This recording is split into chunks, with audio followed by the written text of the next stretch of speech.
Haaretz had a pretty disturbing headline related to Gaza. Netanyahu ministers joined thousands of Israelis in Resettle Gaza conference calling for Palestinians transfer. We need to find a legal way to voluntarily emigrate Palestinians, said Israel's far-right national security minister before a Likud lawmaker explained that in war, voluntary is a state you impose on someone until they give their consent. Conference blasted the Israeli opposition head. The conference was blasted by the Israeli opposition head. It undermines a potential deal and endangers IDF soldiers. Basically, for those, again, vital context here, the Gaza Strip used to be subject to a slow colonization attempt by Israelis, much like the West Bank currently is. And they removed the settlements about 15 years ago, and ever since, the Israeli Settler-Colonial movement has been looking for ways to resettle the Gaza Strip, and this is basically a gigantic opportunity for them to do so. Part of the reason they talk about leveling Gaza into a parking lot is so that they can literally pour concrete over the rubble and just build their own little suburban hellscape over the wreckage. That's kind of their entire plan right now. And they are just salivating at the opportunity to commodify Gaza. What's going to happen when everyone finds out the IDF has killed hostages with their carpet bombing? They already know for sure. They already know that has happened. People in Israel, it's widely reported that hostages have been killed by the IDF. It's just not enough to actually stop the conflict,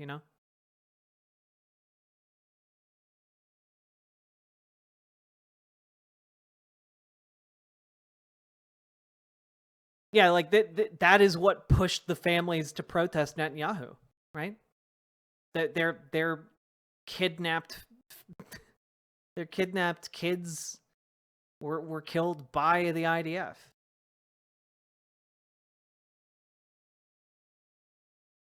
And I mean, this is just ghoulish. This is just ghoulish. For those of you who will remember, the current national security minister, Itamar Ben-Gvir, was someone who participated in the Wedding of Hate, an event back in 2015 in which he attended a Settler-Colonial wedding where that involved stabbing a picture of a 1-year-old child, Palestinian child, who was killed by settlers, burned to death by settlers, and he defended it. He defended it. And this is per the Jerusalem Post here. Oslo is dead. Right-wing ministers, MKs, call for return to Gaza settlements. So this is just more of this. Itamar Ben-Gvir called Sunday for an immediate return to Gaza settlements and a correction of the Oslo Accords. No, this is actually demonic. This is actually demonic. If you guys remember, we did a story here about, I believe, this woman who is one of the head leaders of the settler movement in Israel, and she this is monstrous stuff, guys. Penny, thank you. Yet another BWATTON. Thank you very much for hitting that button again, and thank you for gifting a tier 1 sub to 69 One Hand Wonder 69. Yeah, 12 government ministers, 15 members of the Knesset, which is their equivalent of Congress, and some 3,000 people attended a conference on Sunday calling for Jewish resettlement of Gaza.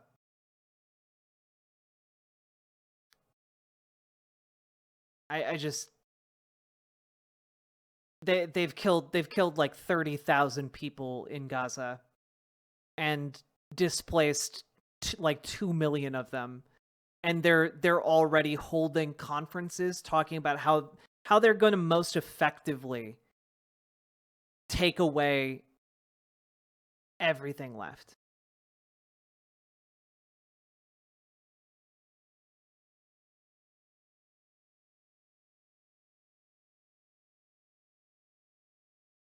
It's so hard, man.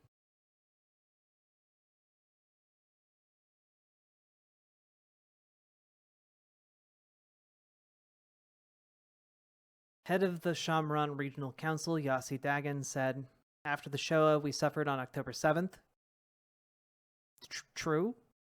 But then he goes on to say, the answer is only the return of the Gaza Strip and the return to the Gaza Strip and Gush Katif. We call on the government to speak the only language the Middle East will understand and establish settlements in the Gaza Strip. We are here to take the first step on the long journey. It will be difficult, but the only other alternative is Shoah." I just...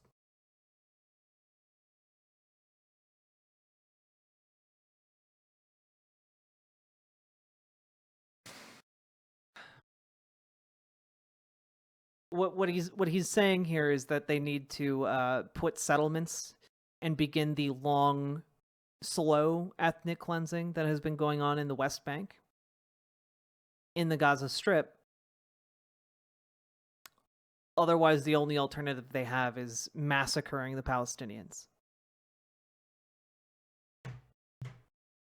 I just...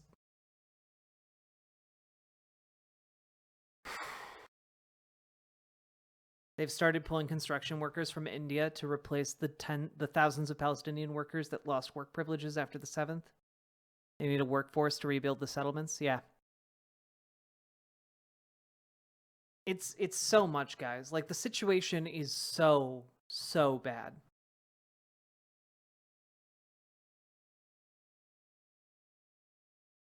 Relatedly, Biden is extremely and historically popular in Israel right now, polling higher than any U.S. president at 87%. Not sure what to make of that exactly, but it's interesting. And maybe someone's feeding Biden the polls on how he's doing in Israel versus the polls on how he's doing in the United States.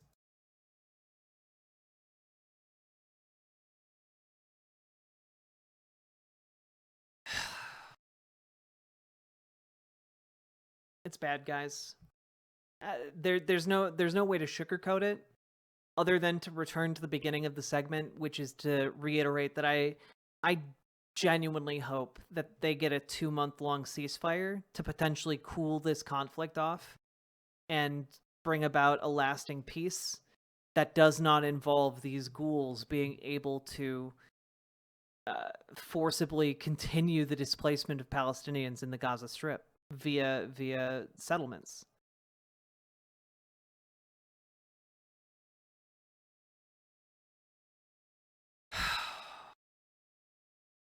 Remember, most of the German population did nothing when they saw what was happening to their own and the Jews. Only a few stood up and fought back. Yeah.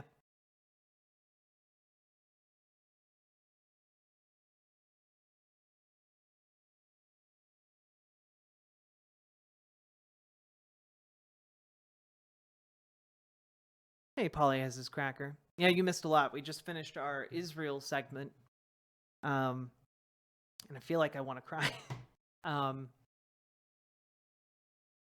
But you see why it was so important for me to open up with that possibility of a 2-month ceasefire, because if we don't get that, if we don't get that, the potential for escalation to full on annihilation is present, and very little is being done to avert that, at least publicly, that we know of. Yeah, not only is Itamar Ben-Gvir in like the national security secretary of Israel, he's also in the war cabinet. So that means he's like one of 5 members of the war cabinet. He's in charge of prosecuting the entire elimination of Palestinians in the Gaza Strip.